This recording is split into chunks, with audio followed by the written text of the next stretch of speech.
You are now watching Shot Him 6 Times YouTube horror movie channel. I shot him 6 times!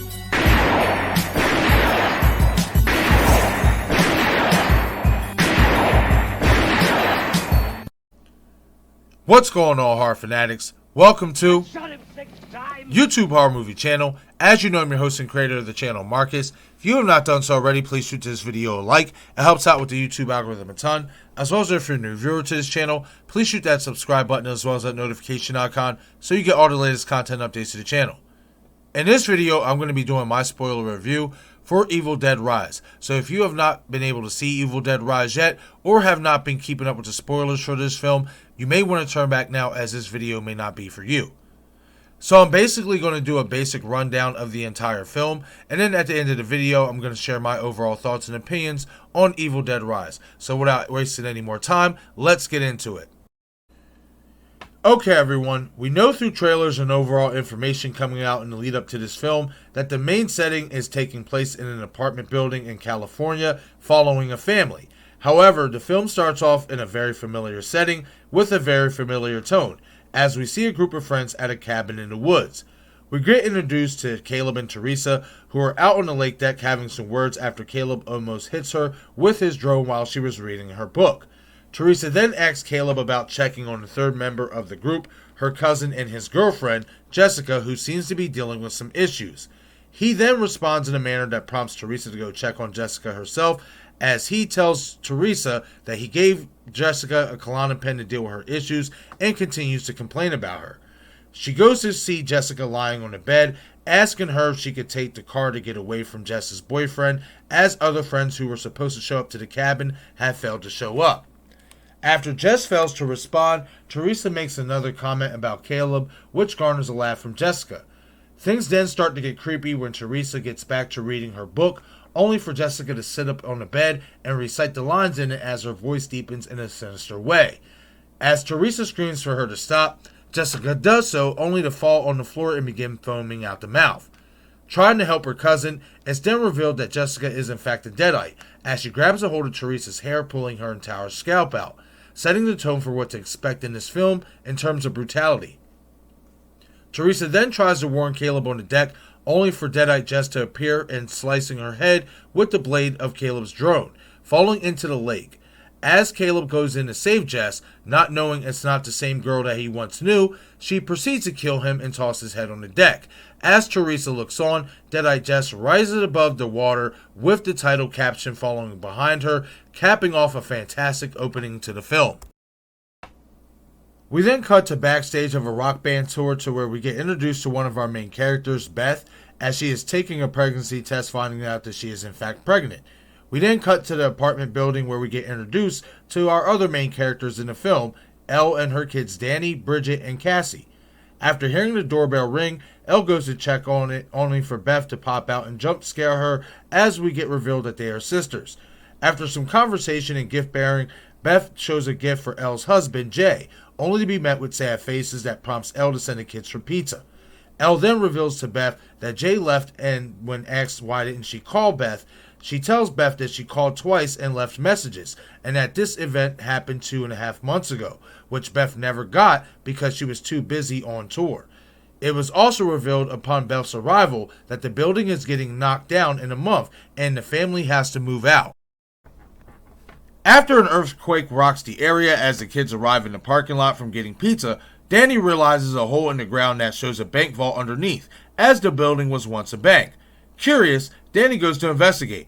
Though no money was found, Danny finds these old records, which really excites him because he's into DJing, as was showcased when he was introduced in the film. After more searching, he then finds what we know to be the Book of Necronomicon. After finding the records in the book, Danny gathers everything and proceeds to leave. Worried, Elle asks a neighbor to go look for the kids, only for them to arrive on the elevator. Shortly after, Danny and Bridget look at the book curiously, but Bridget wants Danny to get rid of it, as it gives her a bad feeling. But he insists on getting it open to see what's inside, as it is sealed shut with fossil-like material. After cutting himself on it, his blood drops are the key to the book opening. After looking through it, Bridget implores him to get rid of it in the morning, to which he agrees. However, shortly after Bridget leaves his room, Danny proceeds to play the records which are linked to the book, and unleashes the evil from it. We then see Elle in the elevator with laundry, only to be taken aback by a quote-unquote gust of wind. After hearing strange noises, she screams for it to stop, and it does, only for an invisible entity to strike her. We then see the elevator wiring tangle her up in a callback to the original film with the iconic tree attack scene. As she goes back inside, the family looks on as Elle goes to the kitchen. She proceeds to crack eggs in a skillet and tell everyone how she wants to cut them open and climb inside their bodies to stay one big happy family, as was heavily advertised in the trailers. After crawling towards the family as they back away in shock and fear, she vomits all over the floor and says, "Don't let them take my babies," before falling forward, a sign that her human form no longer exists and that she wasn't all the way turned before that moment. After attempting to get Elle to a hospital, Danny and Beth realize both the elevator and the staircase are out of commission, the latter being from the cause of the earthquake.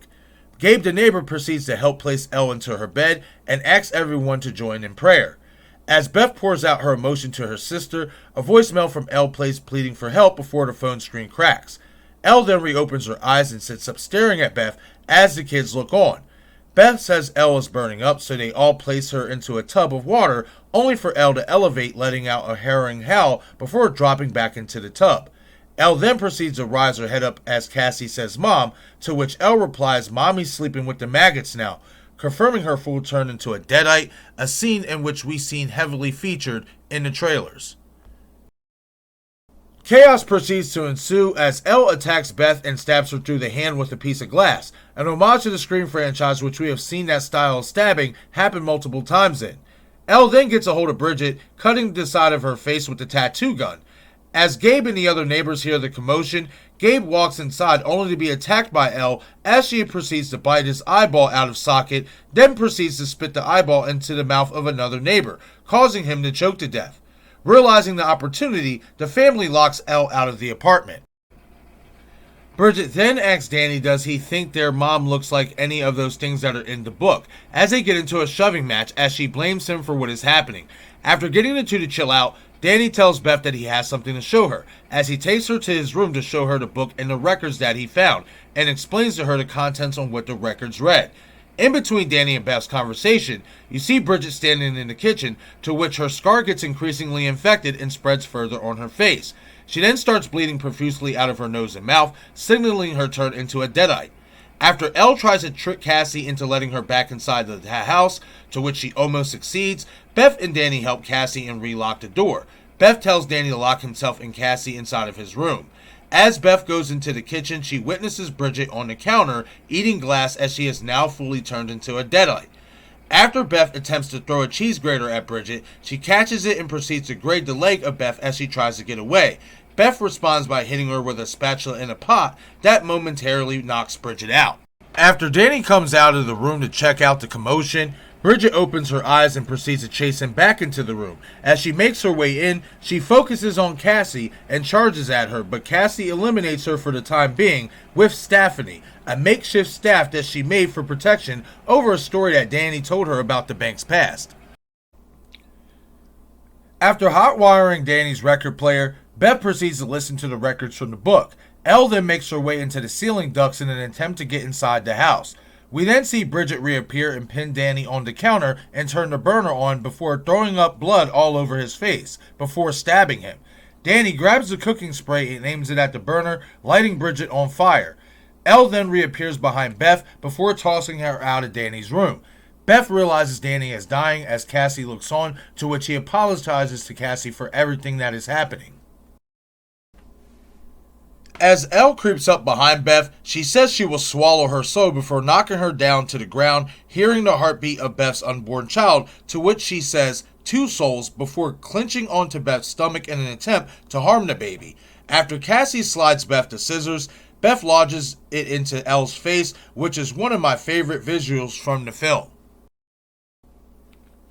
In an attempt to escape, Cassie and Beth go out to the apartment hallway, where Beth finds the neighbor's rifle and picks it up, a callback to Ash Williams from the original Evil Dead.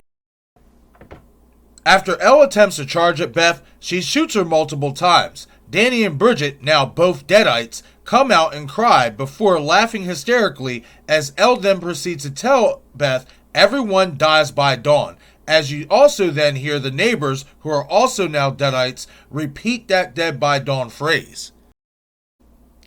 As Beth and Cassie go to the elevator, it seems like it is going to work until it starts filling up with blood, turning the elevator into a literal bloodbath. After surviving the bloodbath, Beth and Cassie head to Elle's car, which Cassie found the keys to on the floor of the elevator before the bloodbath ensued.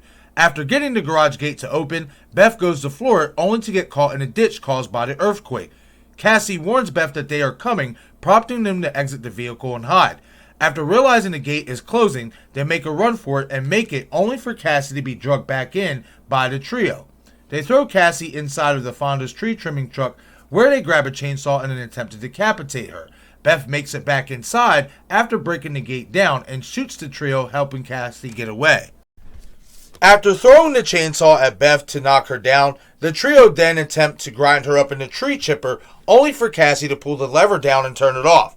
After realizing the chainsaw on the ground, we get this amazing shot of Beth picking it up and holding it, screaming for Cassie to turn the chipper back on. This is another callback to the Ash Williams character. Beth then takes the chainsaw and hacks through the core of the trio, putting an end to her and Cassie's nightmare of a night as they walk off.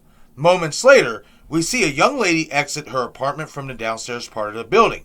As she gets to her vehicle, it's revealed the young lady is Jessica, the Deadite from the cabin in the beginning of the film, as she is revealed on the phone with her cousin Teresa, talking about the plans for the cabin trip for the weekend.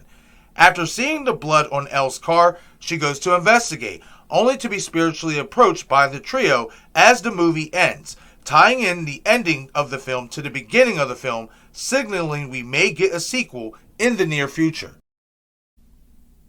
Okay everyone, so now I'm going to share my overall thoughts on Evil Dead Rise. I absolutely love this movie. I actually have it ranked now my second favorite behind the original, at Leapfrog 2013's remake. I still like 2013's remake. I think it's a solid remake. But I just feel like Evil Dead Rise overall is just a way better film in terms of just brutality, the storytelling, the characters. Everything is just that much better. It definitely has lived up to the hype. I love the backstory of our characters. I love, the storytelling, like I said. I love the actresses in Lilysullivan as Beth, as well as Alyssasutherland as Ellie. I thought they absolutely killed their roles, especially Alyssasutherland doing the Deadite role as, Ellie. I thought she just was incredible. I think arguably, and this may be, this is just my opinion and people will argue this, I think Ellie is the best Deadite so far that we have gotten in the entire franchise. Again, some of you may not agree with that, but in my opinion, I feel that strongly about this Deadite, about this character, about the job that Alyssasutherland did. She did phenomenal. This Deadite had personality like no other, in my opinion.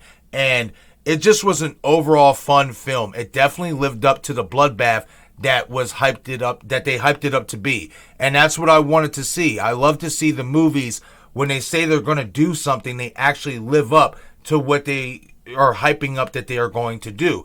I know that a lot of the stuff that we did see in the movie, we did get to see in the trailer, but that was okay for Evil Dead Rise, in my opinion, as it's not like a Scream movie where it's a whodunit to where we're trying to guess who the killer is. We already know what's happening. And in my opinion, I just think that this movie, Lee Cronin, the director, did such a fantastic job with pacing, with the ambiance. This felt like an Evil Dead movie. Not saying that 2013's remake didn't, but to me, this definitely did capture more of the spirit of the Evil Dead franchise. It definitely had a lot of great Easter eggs, especially the callbacks to Ash Williams, character in the film, going back, paying homage to that character.